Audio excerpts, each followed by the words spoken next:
Okay, there's the mean machine. Now very shortly I'll be leaving for another holiday in this little van. I'm looking forward to it. This time we're going to the Sunshine Coast, which is pretty cool. Now one thing that I don't want to be is I don't want to be that guy on the side of the road, either fixing a flat or with mechanical problems or anything else. So what I do before we go is I do a clockwise walk around the outside of the van and do a few checks. These include, and I start at the bonnet, lifting the bonnet, checking all the fluid levels, checking that they're all right, checking all the caps are back on securely, and then I walk around the motorhome in a clockwise direction, checking the tyres and all the other little bits and pieces. Let's go. So starting at the bonnet. Now, the trick with this little motorhome is I finally found the bonnet after about half an hour of searching when I first got it, and the bonnet latch is just here on the driver's passenger door, driver's side passenger door. That lifts the little cable, and there's another little latch just here. Where is it? There we go. Always hard videoing with the camera in one hand. There we go. Lift him up.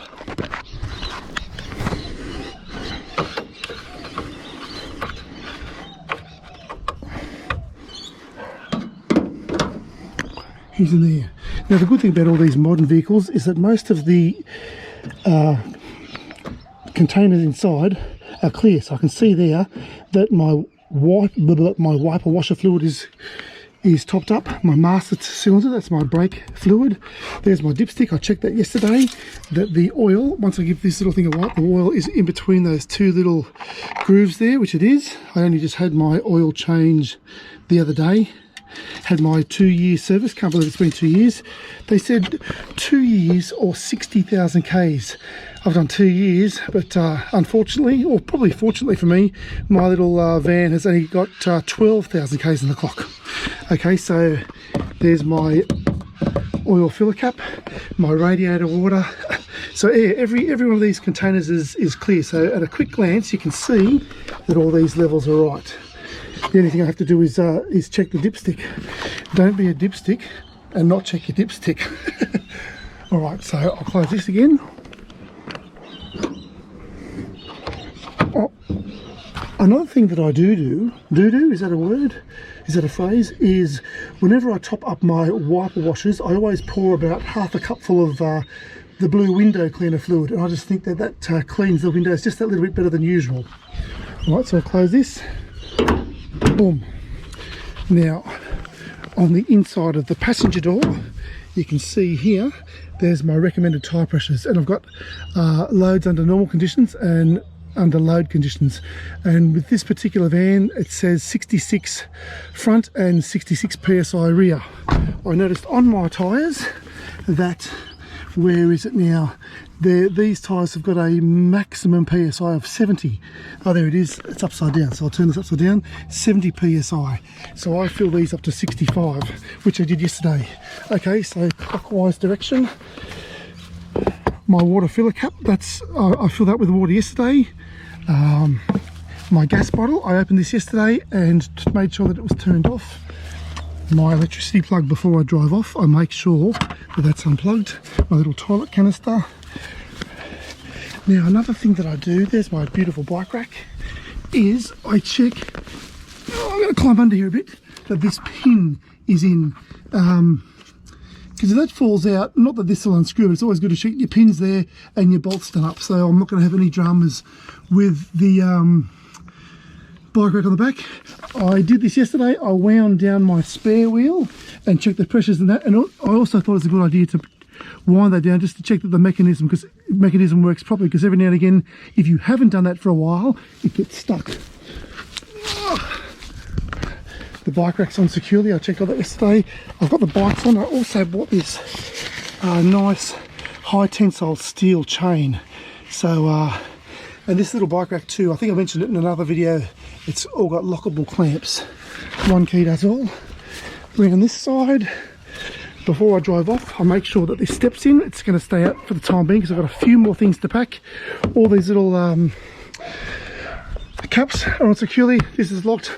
My little foldable table is locked on. Nothing's flapping around here. I also check the mirrors are right, and I take my window shades off, which I won't do just yet because I'm still about 2 hours off leaving. And that's basically my round the side check. That's all at head level and below. After that I go to head level and above, and that's checking that all my windows are shut. I'm just leaving this one open for ventilation. The bike rack is on securely, I've checked that. And this window, these windows are tricky. You can actually make it so that they're only 5mm open just to keep the keep it cool inside, so I'll definitely make sure I shut that. And then the last thing I do both before and after leaving is look up and check that my TV aerial is completely wound down. And I can do that from outside the van, but also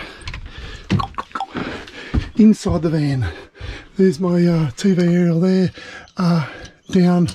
There's a little arrow, shows it's down. Look, I wasn't going to talk about the inside of the van, but I may as well. My little toilet is very important. There's a little lever down here. You can see it moves to the right and left. It's best to be left closed, so I know left is closed. If it's left closed, that's good. And also my little shower screen lock, make sure that's shut. My little vent, and you actually turn this down and just give it a bit more of a bit of a nudge to make sure my vent, because sometimes if that's loose the vent does vibrate up when you're moving along. There's a couple of little loose bits and pieces here which I'll put down. My fridge, make sure that's locked. At the moment it's on 12 volt, but yeah, I'll be driving that. It'll switch, sorry, at the moment it's on 240 volt. When I'm driving that will switch over to 12 volt. I've still got a few more little bits and pieces. My holiday Cocoa Pops, how good are they? I love them. I go around the van basically looking for loose stuff like this, my my bike helmets, and make sure that they're all put down in a safe spot. All my drawers are closed, all my windows, which will be closed, my TV aerial, my TV clamp is clamped on, my glasses are put away into a cupboard. Yeah, and the bed seatbelt clip is locked in both sides. Alrighty. One thing that I always seem to forget is that TV aerial. Let's have a little squiz at my my power. Oh yeah, also make sure that my water pump is turned off, just in case you're bouncing around and you somehow get one of these taps to accidentally vibrate on, you can make a bit of a mess. So there we go, I've got 13.6 volts, my battery's chock-a-block, my water tank is chock-a-block, my wastewater tank, look, it says that it's a quarter full, but that's always been faulty since day one. That's another thing that I didn't check. Just under the gas bottle there's a little valve, which I'll show you now. Sometimes the inside stuff reminds you of the outside stuff that hasn't been done. But here is my wastewater tank valve just there, and see it's closed. So if it's opened, it releases all the yucky wastewater, and closed, it'll hold it in its 50 litre tank. I've got a 50 litre wastewater tank and a 100 litre freshwater tank. So when we pull up at a rest stop tonight, I'll have the TV on gas. No, I won't. I'll have the fridge on gas, and I'll have the wastewater tank closed, so we can have a nice hot shower and know that the water isn't going to spew out all over the car park. Alright, so that's basically my outside checks before we take off. Can't wait to get away.